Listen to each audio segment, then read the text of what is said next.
All right, so maybe you've gone through our topic on the 4 stages of parenting, and a lot of parents, when they go through that, they sort of get a little panicky because maybe you have a preteen or a teen and you think, I wasn't very purposeful in the discipline years or in the training years, and so you think it's too late. Well, here's the good news. It's not too late.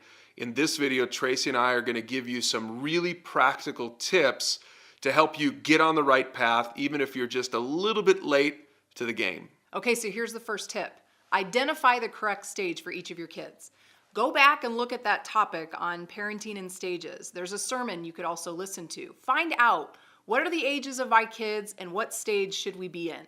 Start there. Don't worry if you missed out on a stage or two before that. Just identify the correct stage for the ages of your kids and get started from there. Tip number 2 is to admit your shortcomings to your kids. One of the easiest ways to deal with this is sit down with your kids. Again, maybe they're teens by now, and you say, listen, I didn't discipline you as well as I should have when you were 5 years old. Maybe I wasn't as intentional about training you. Just be honest about it. Say, it's my responsibility. I'm realizing I could have done a better job with that. Be honest about it and say, we're going to make some changes moving forward.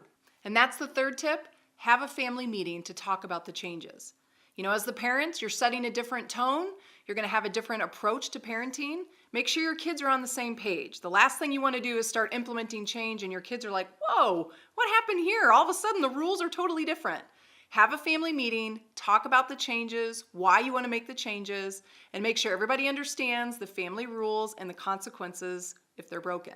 Now, one of those changes, and this is the 4th tip, is to be intentional about your conversations. Tracy and I, we try to schedule a regular weekly devotional time with our kids. Sometimes we're doing it as a family, sometimes we're doing it one-on-one. But see, we believe in the power of conversation.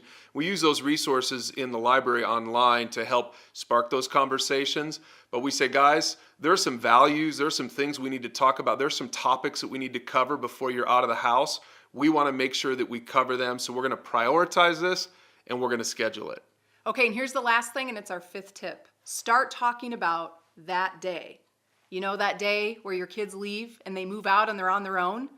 As parents, you're preparing them for that day where they can get out there, where they're paying for their own food, they're paying for their own rent, and they have to take ownership of all of their own choices about who they are, the kinds of people they hang out with. They need to take ownership of their own pursuit of God, and that's what the last stage of parenting is all about. It's about friendship. Your job as their parents is over in terms of being the one leading and telling them what to do. So what we hope for at the friendship stage is that now you can just cheer them on and encourage them, but they have all the tools and all the things necessary to pursue God and to pursue their life on their own. So whatever stage of parenting you're in, it's not too late to start parenting on purpose. And go ahead and use all the resources in our library to talk about parenting with your spouse or with a mentor, with a small group, and use those resources in your parenting. There's so many great topics there to help you talk with your teens, your preteens, to get them ready to really win in life.